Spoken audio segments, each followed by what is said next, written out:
View apartment को लेकर हिंदी खबर से बातचीत करते हुए आप नेता सोमनाथ भारती ने कहा है कि जब मैं डीडीए का मेंबर था उस वक्त मैंने इस मुद्दे को बहुत जोर शोर से उठाया। मैंने कहा कि वो डीडीए का जो फ्लैट है वो जर्जर हो रहा है, उसमें बहुत सारे फ्लैट्स हैं, वो सभी जर्जर हो रहे हैं, खराब मटेरियल है, लेकिन बीजेपी शासित डीडीए ने मेरी बात अनसुनी कर दी। सुनिए क्या कुछ कहा। बात करेंगे आम आदमी पार्टी के सीनियर लीडर और पूर्व डीडीए मेंबर सोमनाथ भारती हमारे साथ मौजूद हैं।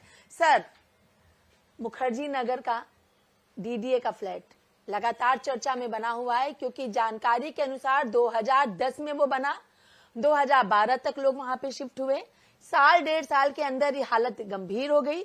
बाहर एक बैनर लगा दिया गया है कि यहाँ पे अगर आप आते हैं तो अपने रिस्क पर आए। कोर्ट ने खाली करने के आदेश दे दिए हैं। छतों के प्लास्टर निकल रहे हैं, दीवारों की पपड़ियां निकल रही हैं, टाइल्सें टूट रही हैं, जबकि ये फ्लैट डीडीए ने बनाया है, दिल्ली विकास प्राधिकरण। आप उसके मेंबर भी रहे हैं। क्या है ये सारी चीज? देखिए, ये सिग्नेचर व्यू अपार्टमेंट से मुखर्जी नगर में, और जब अथॉरिटी मेंबर डीडीए में था तो हमारे एजेंडा में कई बार आया है ये, और आया इसलिए क्योंकि 2010 में बना, 2012 में इसकी पपड़ियां और छत गिरने लगे। ये डेंजरस फॉर लिविंग हो गया। डीडीए ने बकायदा इसका कंपनसेशन, और चूंकि इसको तोड़ के बनाना पड़ेगा और इसका जो प्रक्रिया चलेगी उसमें कंपनसेशन भी मिलेगा, और जितना दौरान वो आदमी बाहर रहेंगे उसे किराया भी देना होगा डीडीए को।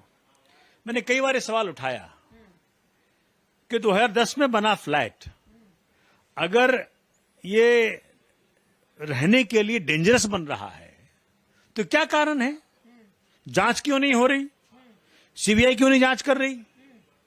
क्योंकि इतने जल्दी 2 साल में ही पपड़ियां निकलने लगे तो वो तो हुआ नहीं। इसमें सीबीआई की जांच होनी चाहिए, अधिकारियों को दंडित करना पड़ेगा। अगर लो क्वालिटी मटेरियल्स लगाया आपने तभी तो ये हो रहा है। आपने हजारों लोगों के जीवन को आपने खतरे में डाल दिया। डीडीए के अंदर कौन? बीजेपी। पुलिस के अंदर कौन? बीजेपी।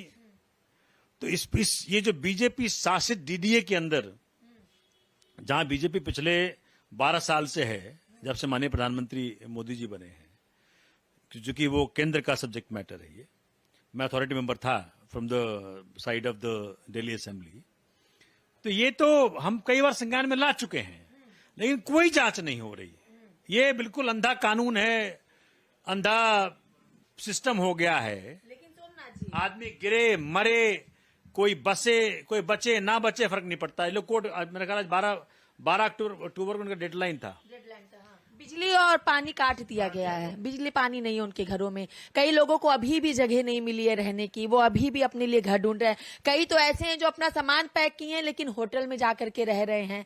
ये स्थिति है। लोगों ने अपने पुश्तैनी मकान बेचे, पुश्तैनी मकान को बेच के वहां पे उन्होंने घर खरीदा। एक बहुत बड़ी त्रासदी हो जाती है। घर के साथ कोई भी मुसीबत हो ना, त्रासदी हो जाती है।